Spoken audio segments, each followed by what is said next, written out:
أعوذ بالله من الشيطان الرجيم بسم الله الرحمن الرحيم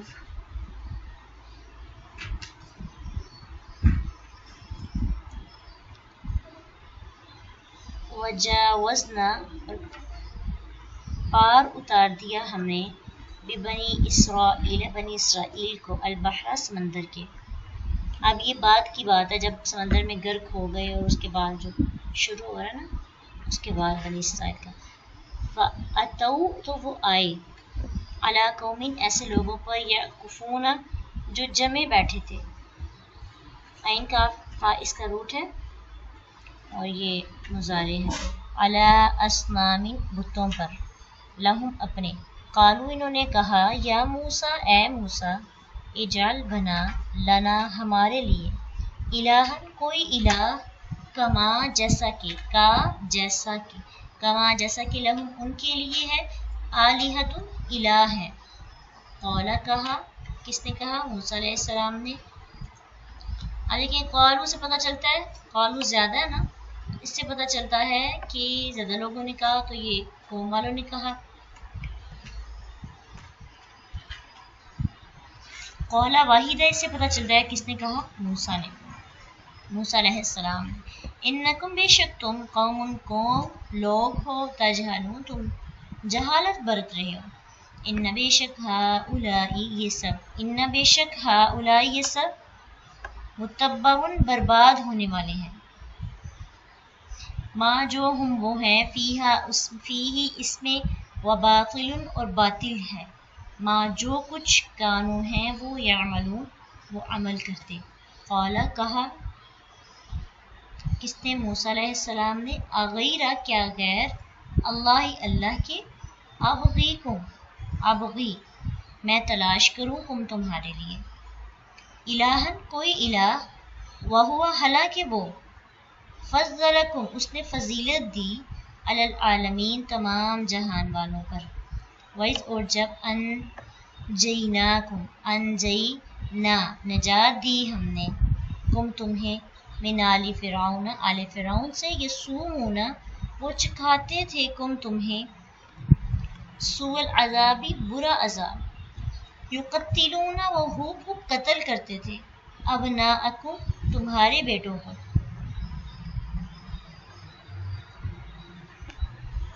وَيَسْتَحْيُونَ اور وہ زندہ چھوڑ دیتے تھے نساءکم تمہاری عورتوں کو.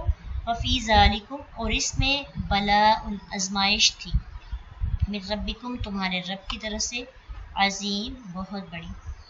وَوَاعَدْنَا اور واعد وعدہ لیا نہ ہم نے موسیٰ علیہ السلام سے 30 لیلۃ رات کا. وَأَتْمَمْنَاهَا اور اتمم پورا کیا نہ ہم نے اسے انہیں کنہیں راتوں کو. ہا جو ہے مونس ہے ضمیر مونس کی ہے کیونکہ لیلتن مونس ہے تائے تانیث اس کی ساتھ لگی ہوئی ہے. بعشرین 10 کے. فتم تو پورا ہوا میقات مقرر وقت ربی ہی اس کے رب کا 40 لیلتن رات کا. وقال اور کہا موسیٰ علیہ السلام نے لأخیہ اپنے بھائی ہارون سے اخلفنی جانشینی کرو میری فی قومی میری قوم میں واصلح اور اصلاح کرو ولا اور نہ تتبع تم پیروی کرو سبیل راستے کی المفسدین فساد کرنے والوں کی. ولما اور جب آیا موسیٰ علیہ السلام لمیقاتنا ہمارے مقررہ وقت پر. یہ کون اب کہہ رہے؟ اللہ سبحانہ تعالیٰ. وکلمہ اور کلام کیا اس نے ربہ اس کے رب نے کلام کیا اس سے ربہ اس کے رب نے اس سے. قال کہا موسیٰ علیہ السلام نے ربی اے میرے رب آرینی دکھا مجھے انظر میں دیکھوں الیکا تیری طرف. قولا فرمایا اللہ تعالیٰ نے لن ہرگز نہ ترانی تم دیکھ سکو گے مجھے